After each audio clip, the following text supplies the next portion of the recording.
The war had raged for decades. Humanity, once confined to their pale blood, had taken to the stars, only to find themselves embroiled in a galactic conflict. The Zorathians, a reptilian species with a penchant for conquest, had declared war on the Galactic Coalition, a fragile alliance of species that included humanity.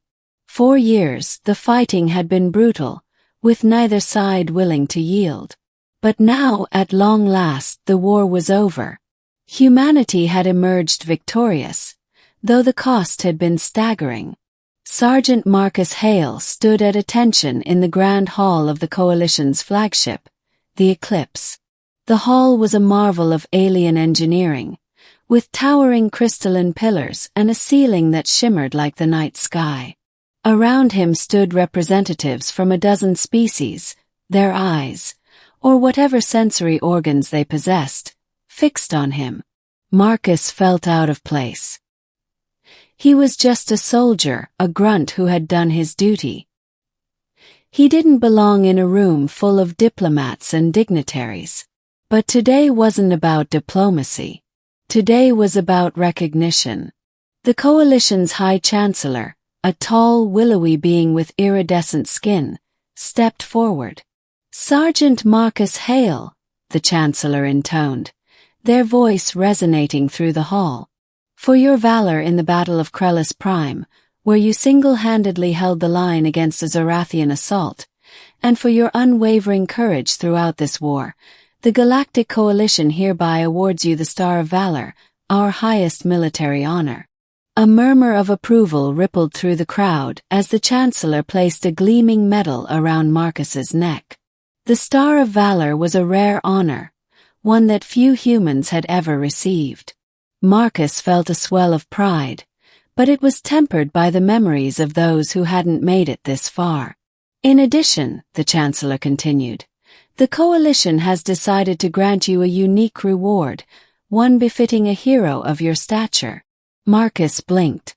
A reward. He hadn't expected anything beyond the medal. The Chancellor gestured, and the crowd parted to reveal a figure stepping forward. She was unlike anyone Marcus had ever seen. Tall and graceful, she moved with an otherworldly elegance. Her skin was a soft, shimmering silver, and her hair cascaded down her back like liquid moonlight. Her eyes, large and luminous, were a deep violet, and they seemed to pierce straight through him. She was dressed in a flowing gown that seemed to shift colors with every step, and a delicate circlet rested on her brow. "This," the Chancellor said, "is Princess Lysara of the Celestials, a species revered for their wisdom and beauty.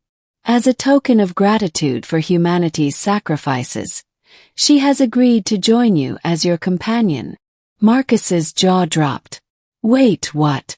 My companion?" The Chancellor nodded. "Indeed. Princess Lysara will accompany you to Earth, where she will reside with you as a symbol of the bond between our species." Marcus's mind raced. This had to be a joke, some kind of elaborate prank. But the solemn expressions on the faces of the dignitaries told him otherwise. He glanced at Lysara, who met his gaze with a serene smile. Thank you," Marcus stammered, unsure of what else to say.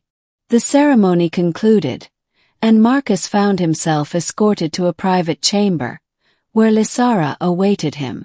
She stood by a window, gazing out at the stars.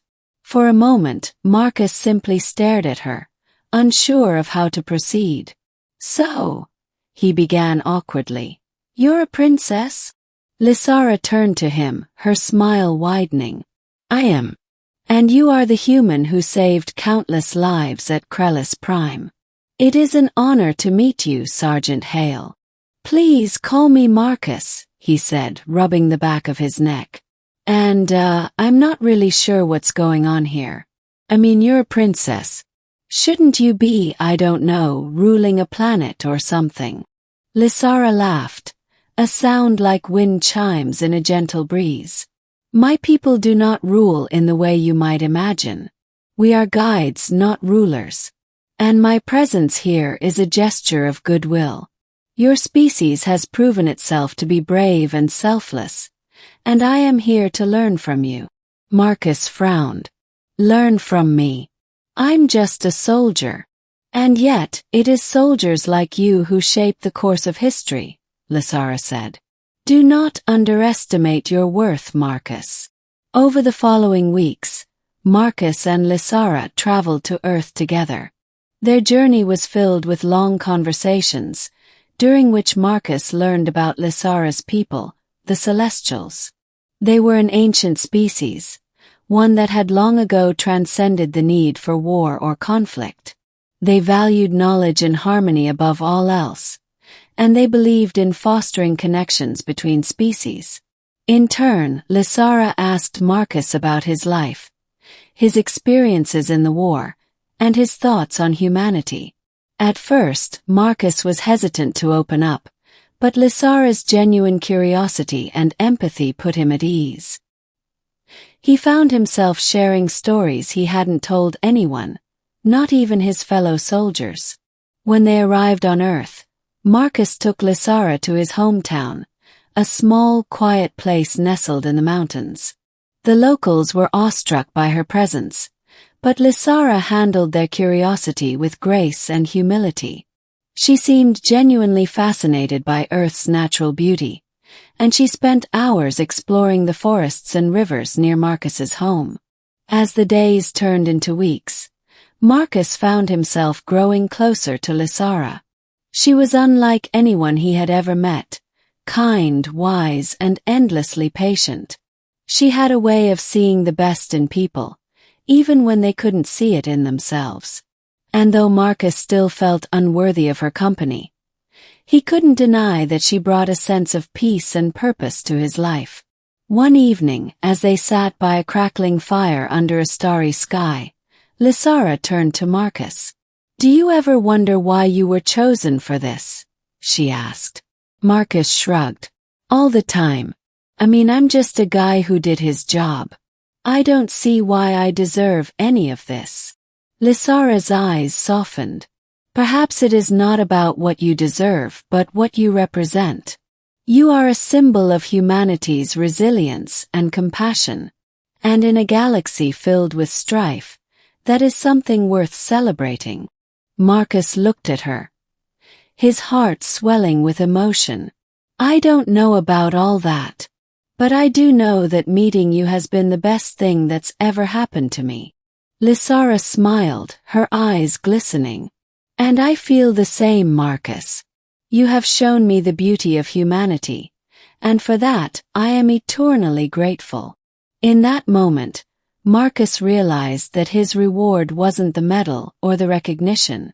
It was Lysara, her presence, her wisdom, and the connection they had forged. She had given him a new perspective on life, one filled with hope and possibility. As the fire crackled and the stars twinkled above, Marcus knew that his journey was far from over. With Lysara by his side, he was ready to face whatever the future held. And for the first time in a long time he felt at peace.